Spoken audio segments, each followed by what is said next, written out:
such an important conversation, because I think, particularly now when people are worried about being locked down at home, we don't know when this Delta variant is really going to settle down globally, not just here at the moment. I think a lot of these issues are really important, and it's perhaps an opportunity to change some habits. So I want to leave the last word really to you here, which is, if there were three things you'd recommend somebody should do to get more mindful, to get their health back on, to deal with themselves in a better way, what would they be?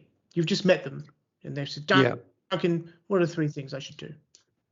Look, I think we need to talk about mindset. So during periods of large change, there's a thing called post-traumatic growth, which actually is equally as common as post-traumatic stress.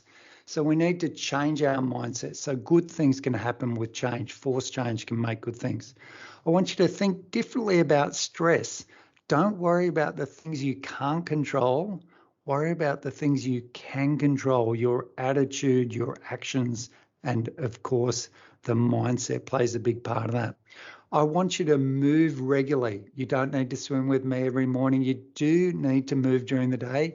We know the works from the Charles Perkins Center saying as little as 30-second bursts can make a big difference. So that's walking up the staircase, taking the dog for a walk, walking at lunch. So recreate your commute. So instead of just going from the bedroom to your desk, I want you to walk as you would to going to the ferry and walk back.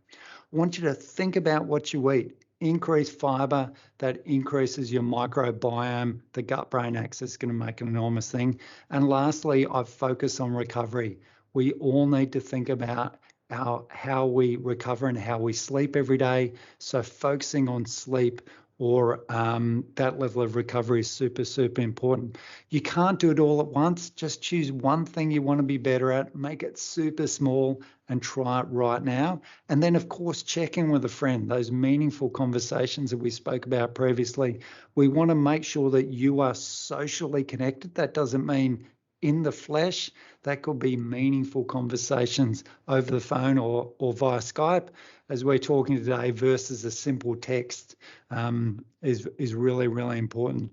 So I don't want to decrease the importance of how some people out there are suffering, but I'm hoping today's conversation will guide us in the small lifestyle factors that we could probably change to help us move along that continuum.